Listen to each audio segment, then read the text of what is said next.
Guess what? This is Law & Order SVU Season 2, Episode 20, Pique. We open up and we're with Emmy Warner, calling for a tag and bag on a victim by the river. Benson and Stabler show up. Warner lets him know that the victim's name was Veronica Tandy. She was 34 years old, stabbed in the back, and raped from behind. Yeesh, we're getting right into this one, aren't we? She's kind of bruised on the back of her neck because she was yoked. We jump to the autopsy that afternoon. No traces of semen, but there was spermicide, which means, say it with me everybody, rapist used a condom. And while she talks, Warner's like pulling this big juicy organ out.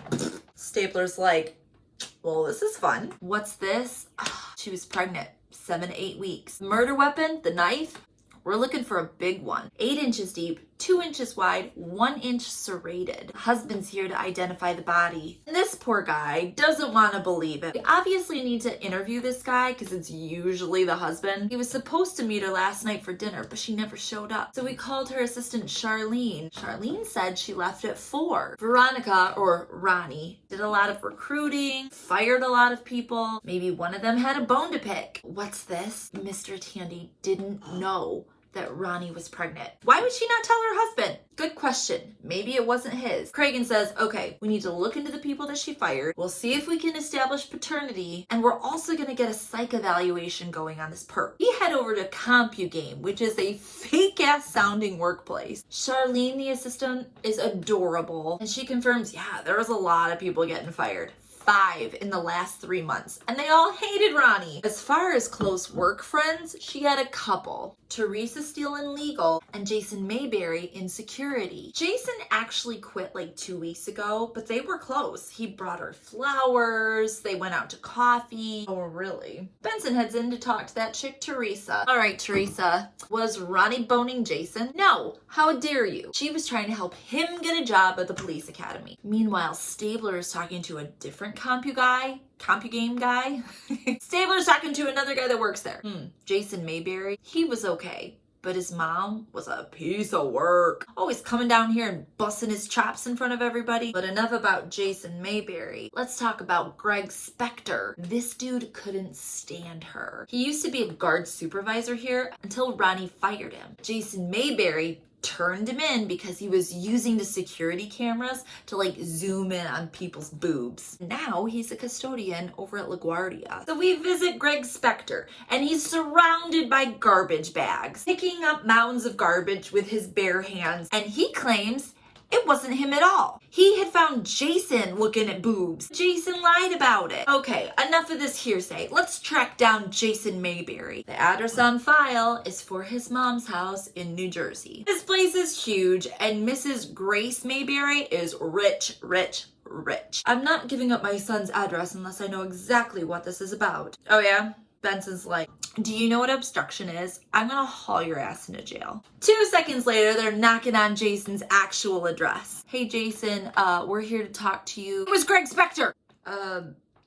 Yeah, we already talked to him. Let's head down to the station. We get back to the precinct. Cragen is there and introduces Benson and Stabler to Dr. George Huang. This is the first time we're meeting Huang. He's a psychiatrist on loan from the FBI, and he's fucking good at his job. Benson and Stabler start filling Huang and Cragen in. Yeah, well, we're thinking that Jason's our guy, so we're gonna head in there and get him to confess. Without looking up, Huang's like, Detective Stabler should do this alone. Benson's like, squeeze me?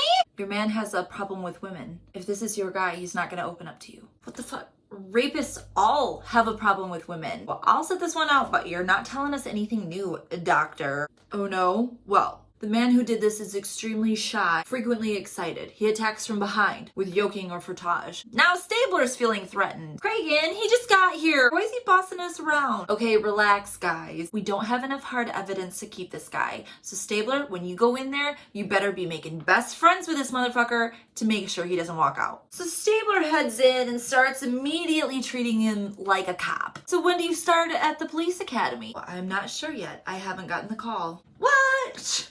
That's just a little oversight. I'll take care of that. So it turns out this dude Jason doesn't even need to work. He has a trust that pays for everything. So why did you leave your last job? Did you quit before they could fire you? You're taking pictures of some boobs? Wink. I never did that. That was Greg Spector. I left because I was getting sexually harassed by Veronica. Oh, really? Benson heads down to the police academy. Yeah, they remember Mayberry. He passed the written exam, barely passed the physical exam, but that psych exam, he bombed that shit. And this is interesting. There's 2 letters here from Veronica Tandy. One is a letter of recommendation, and one is rescinding that letter of recommendation. Why did she change her mind? We don't know yet. Back in the interview room, Jason Mayberry is telling Stabler all about how Veronica Tandy was a total pervert. She's crazy about me. I got her flowers as a thank you. She thought it was a come on. I hail a cab for her. She wants to go get drinks. She shouldn't have been having drinks. She was pregnant. Stabler's like, how'd you know she was pregnant? She told me. She told you, but not her husband? Just outside the interview room, Cragen, Huang, and Cabot are all watching. Cabot is once again just following the rules. We don't have enough. We have to let him walk. And anything he says without being Mirandized is inadmissible. Aw, remember when the Miranda rights were still intact? Thanks, Supreme Court. Come on, Cabot, you're tying our hands. Why do you have to follow the rules, Cabot? Huang says, why don't you just even the playing field? He hates women, so talk terrible about women to him. Duh. All right, we'll give that a try. So Stabler stomps back into the room, slams the door, and calls his wife a stupid stone-crunching slut. Wow. Okay, we're really going all in on this one. Jason Mayberry is just about hooked when Stabler says, yeah, women victims, for the most part, they're asking for it. First, I die a little inside. And then Jason says, yeah, Veronica was a bitch. She was asking for it too. What did she do to you? She took my dream away. She wrote a letter to the academy saying I was unfit. Then she said if I slept with her, she would make it right. While Stabler's trying to break him, Benson's at Mayberry's current job. His boss says, yeah, Jason's only been here for 2 weeks and he talks way too much about his girlfriend. Girlfriend? Let's look at the pictures in his locker. And then go ahead and call that warrant in because they're all pictures of Veronica Tandy. Warrant in hand, we go to this guy's apartment, specifically looking for the murder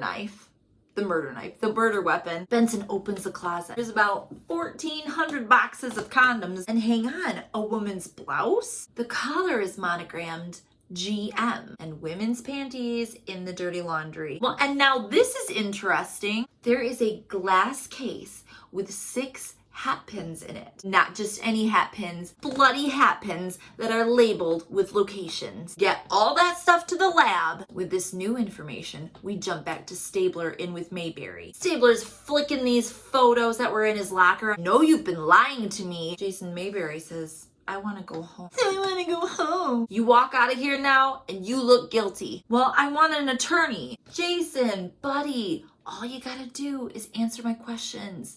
An attorney's just gonna make it harder. See what he's doing? Exactly what Cabot told him not to do. Benson heads over to Jason Mayberry's mom's place again. Grace Mayberry, GM. Is this your blouse? Yes, it is.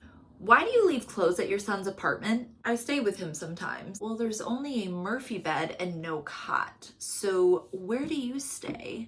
Deflect. Benson looks right at her. What the hell did you do to your son?